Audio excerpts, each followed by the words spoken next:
Thank you for standing up to the lies against Israel in the United Nations.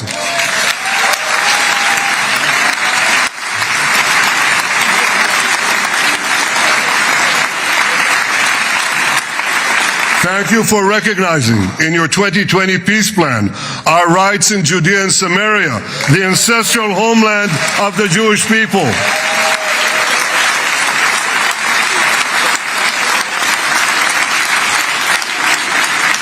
Thank you for brokering the historic Abraham Accords. Avraham, Eskemei Avraham.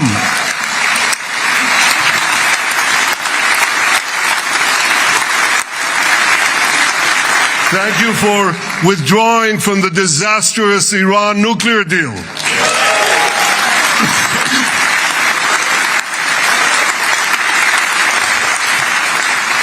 Thank you for supporting Operation Rising Lion and for your bold decision to launch Operation Midnight Hammer.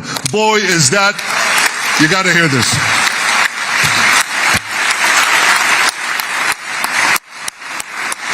This is the most fitting name ever named for a military operation, because a little after midnight, you really hammered them. Oh, yeah. My friends, this is only a partial list, but it's enough to affirm what I've said time and again. Donald Trump is the greatest friend that the state of Israel has ever had in the White House.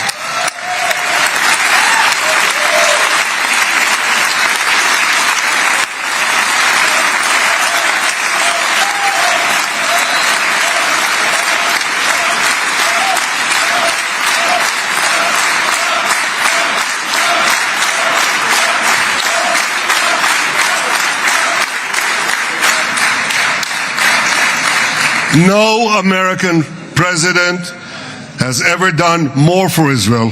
And as I said in Washington, it ain't even close. It's really not a match. Mr. President, today we welcome you here to thank you for your pivotal leadership in putting forward a proposal that got the backing of almost the entire world. A proposal that brings all our hostages home.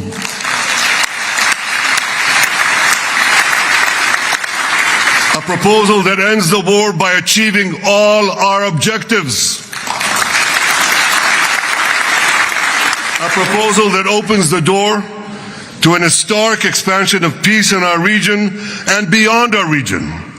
Mr. President, you are committed to this peace. I am committed to this peace. And together, Mr. President, we will achieve this peace. We've done it before. We've done it before in the Abraham Accords, and we'll do it again. Mr. President, today the Jewish calendar marks the end of 2 years of war. That war began on October 7th, on the Jewish festival of Simchat Torah. You always tell me, and you tell the world, remember October 7th. Mr. President, we remember. We remember the thousands of Hamas terrorists who stormed into our towns and kibbutzim. We remember the 1,200 people Hamas savagely slaughtered in cold blood, including dozens and dozens of Americans. We remember entire families burnt alive as they embraced each other. We remember the beautiful young Israelis brutally gunned down at the Nova Music Festival. We remember the hundreds of our citizens who were dragged into the dungeons of Gaza, including 12 Americans, men and women, young and old, babies and elderly Holocaust survivors. My friends, Mr. President, Donald, these monsters take babies as hostages. In response to this barbaric attack on October 7th, Israel did what it had to do. With indomitable courage, we set out to defend our people, to defeat our enemies, and to release our hostages. Our heroic soldiers fought like lions. They fought on the front lines of civilization and barbarism. Israel achieved amazing victories over Hamas and the entire Iran terror axis. Sinwar, Dev, Khania, Nasrallah, Assad, they're all gone.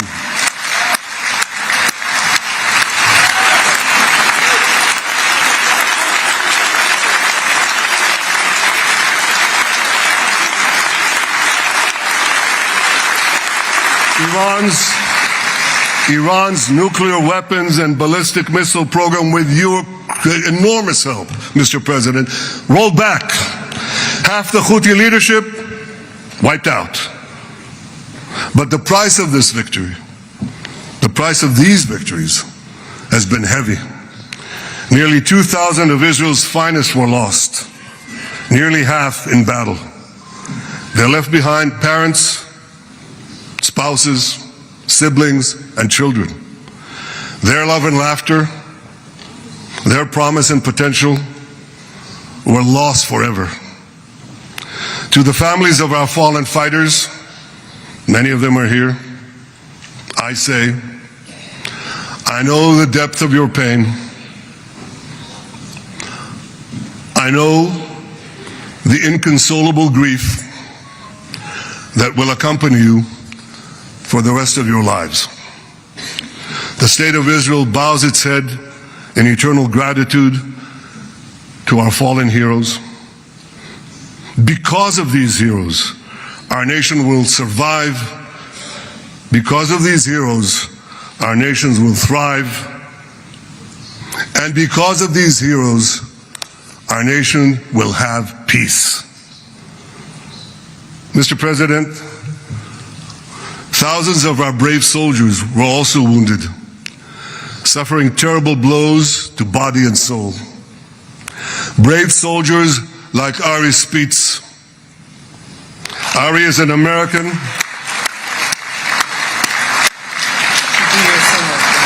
Ari is an American Israeli who was injured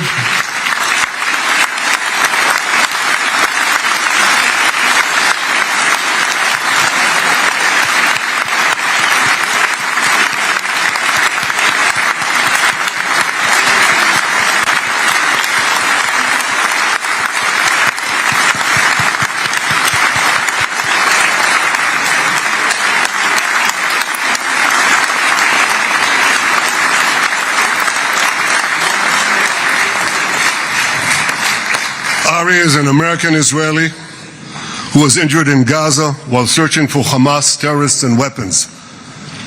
Two of Ari's comrades were killed in this action and 10 were injured.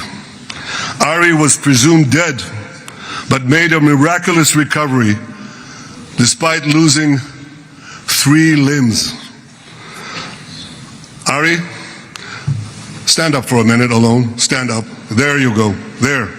Ari, you are the spirit of Joshua. You are the spirit of David. You are the spirit of the Maccabees. You are the spirit of Israel. I salute you. We all salute you.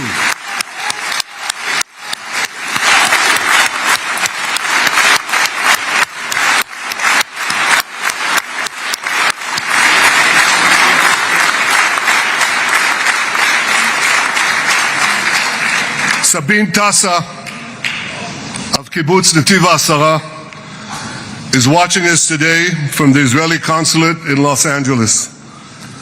Sabine lost her husband and her oldest son on October 7th. She is the mother of 3 other boys.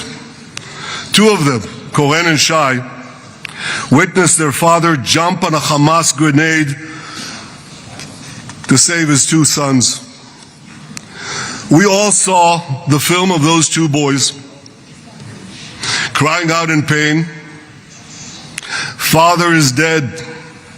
Why? Why did God save me?" Mr. President, my friend Donald, I've seen some very tough things in my life. But I couldn't bring myself to watch those boys suffering again. So I didn't see this film except once. Yet Sabine, their mother, has had the strength and fortitude to show this film across the world. And my wife Sarah and I asked her, Sabine, how do you do it? Why do you do it? And she answered, I do it to show the entire world the monsters Israel is fighting and the justice of our cause. This is what she's doing once again in Los Angeles. Sabine, you can hear me now. So I want to tell you on behalf of all of us, you embody the spirit of our biblical heroines, Deborah, Ruth, and Esther. You too are the spirit of Israel, and we all salute you.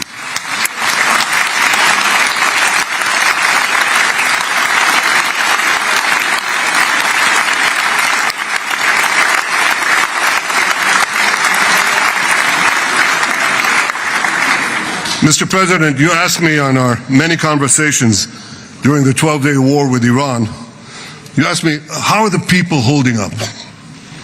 And I said to you, our people are strong. Israelis are a nation of lions with unlimited resolve to defend our country and secure our future. The people give strength to our soldiers, and the people give strength to me and to my colleagues. The Jewish people have risen from the ashes time and again, but when we formed the State of Israel and the Army of Israel, we pledged never again would be defenseless against our enemies. And that resolute strength not only assures our survival, it assures our future, it assures peace. We have paid a high price for this war, but our enemies now understand just how powerful and just how determined Israel is. They understand that attacking Israel on October 7th was a catastrophic mistake. They understand that Israel is strong and that Israel is here to stay. And this, Mr. President, is the indispensable foundation of peace. Peace through strength. Ladies and gentlemen, this is a momentous day, a day of great joy as the remaining hostages come home. My wife Sarah and I have met with the hostage families many times. There were no words to describe their agony, only tears of bottomless sorrow and unimaginable pain. At the beginning of the war, I promised to bring all the hostages home. Today, with the indispensable help, the determined and focused help, the unremitting help of President Trump and his team, and with the incredible sacrifice and courage of the soldiers of Israel, we are fulfilling that promise.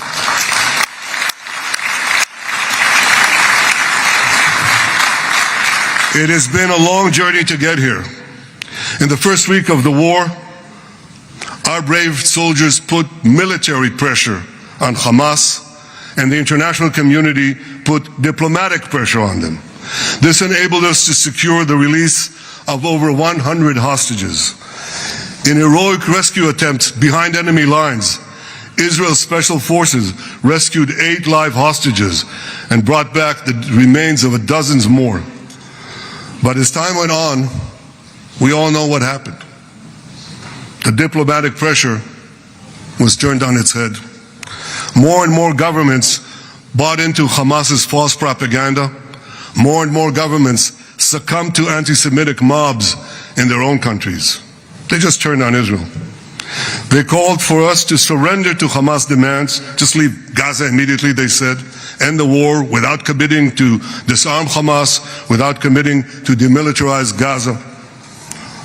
Had Israel succumbed to those demands, not only would Sinwar, Nasrallah, Assad, and Iran's missile and nuclear program remained intact. Not only that, because in no time, the Hamas killers would be back on the border fence, ready to repeat the horrors of October 7th again and again, as they vowed to do. But just at that point of maximum pressure on Israel, a man named Donald J. Trump was elected President of the United States.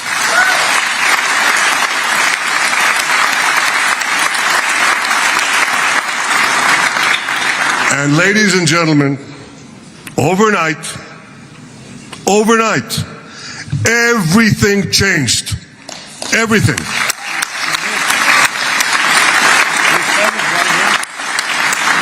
Mr. President, thanks to your unequivocal backing of Israel, we secured a second hostage deal within weeks of your election. And in the months that followed, we worked closely together to forge a path to bring the remaining hostages home and end the war.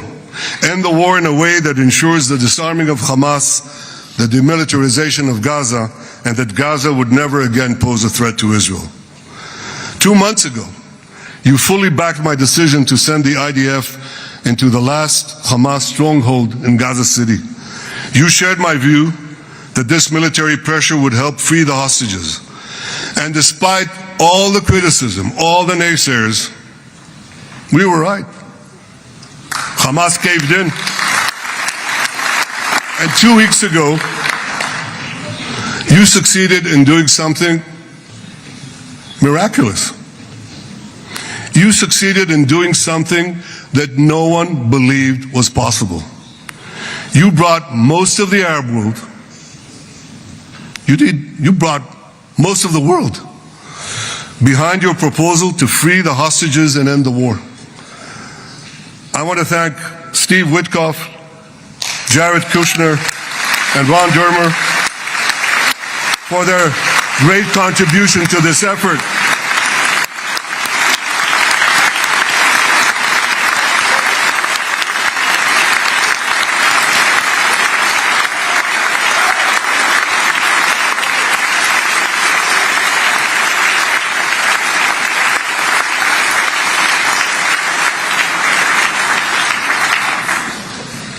And I want to thank our negotiating team.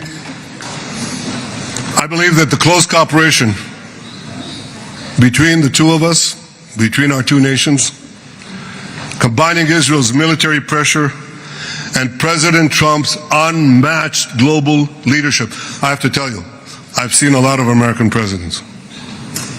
I've seen them all in the time that I've been here, and I've been here quite a lot of time.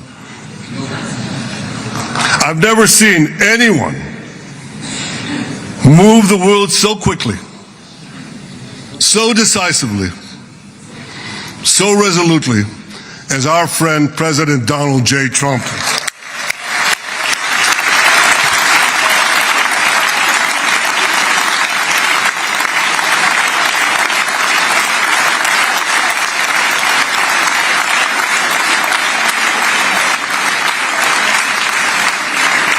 With our military pressure and President Trump's global leadership, we achieved this historic moment. It's a moment of indescribable joy as our nation embraces our sons who are coming home. Mr. President, this week, Jews around the world are going to read the book of Ecclesiastes, Kohelet, in the Bible. The Bible has many miraculous moments. One of them was your decision to bomb Fordo.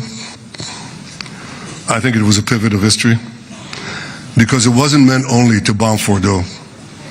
That action and your previous action of taking out Qasem Soleimani, the architect of death, I think that changed the balance of power in the world. You brought America back again to the driver's seat.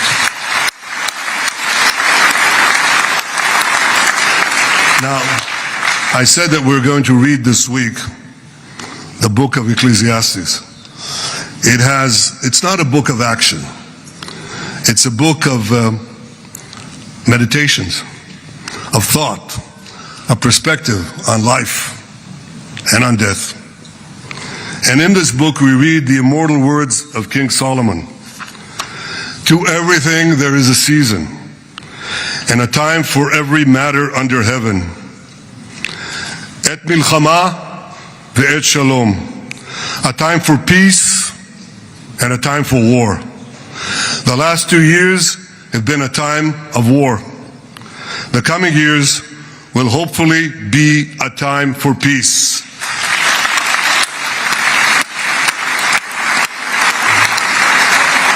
Peace inside Israel and peace outside Israel.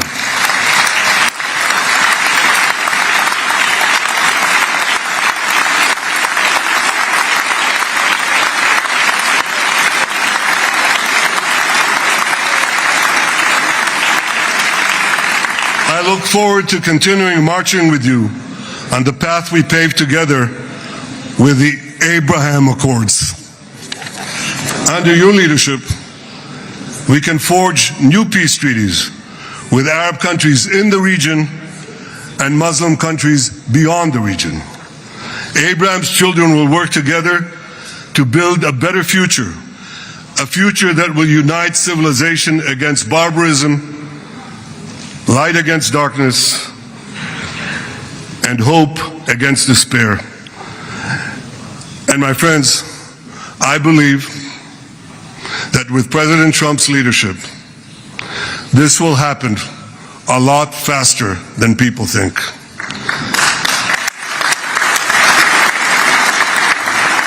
As Prime Minister of Israel, I extend my hand to hold those who seek peace with us. No one wants peace more than the people of Israel. Israel will always remain vigilant in defending itself, and Israel will always remain full of hope. Hope is our national anthem. Hope is our creed. Hope is our strength. It is time, my friends, to realize that hope and expand the circle of peace. Mr. President, thank you for all you have done for us. I have submitted your nomination to be the first non-Israeli recipient of the Israel Prize, Israel's highest award. As to that other prize, just a question of time, you'll get it. But I want you to get the Israel Prize, our highest award, to our greatest friend.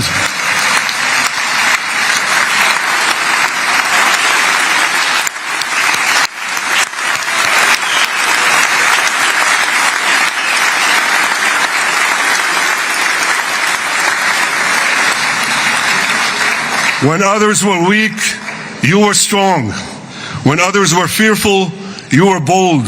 When others abandoned us, you stood by our side. On behalf of the government and people of Israel, I thank you for your extraordinary friendship.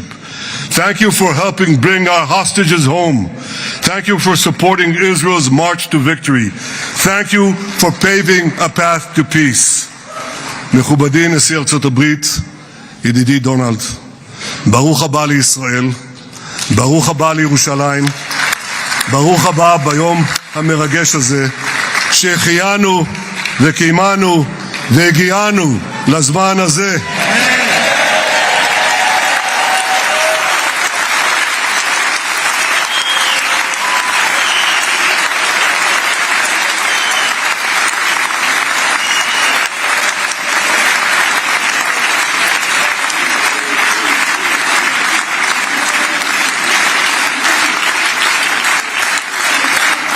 May God bless you and your family, Mr. President. May God bless America. May God bless Israel. And may God bless the covenant between our two promised lands. Thank you, Mr. President.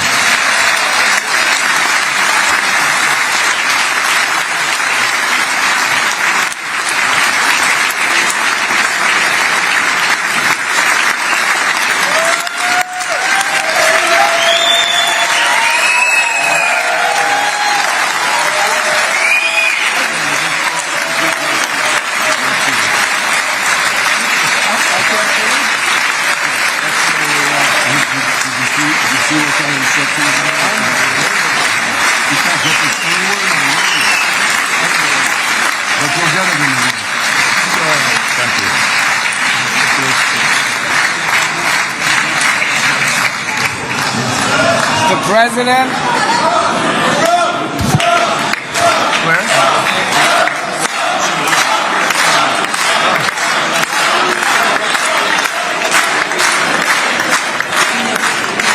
Come on up, opposition. Come on, opposition. Yeah. Okay.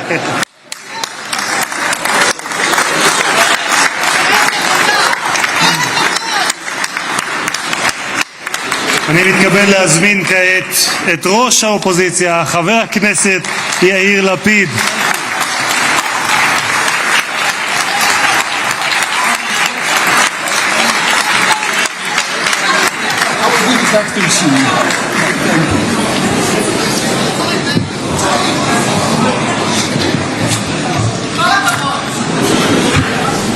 Mr. Speaker, members of Knesset, ministers, President Health.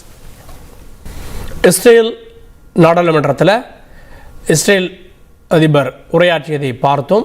தொடர்ந்து சில நிமிடங்களில் அமெரிக்க அதிபர் Trump உரையாற்ற இருக்கிறார் Israel நாடாளுமன்றத்தில். அந்த காட்சிகளையும் பார்க்கலாம்.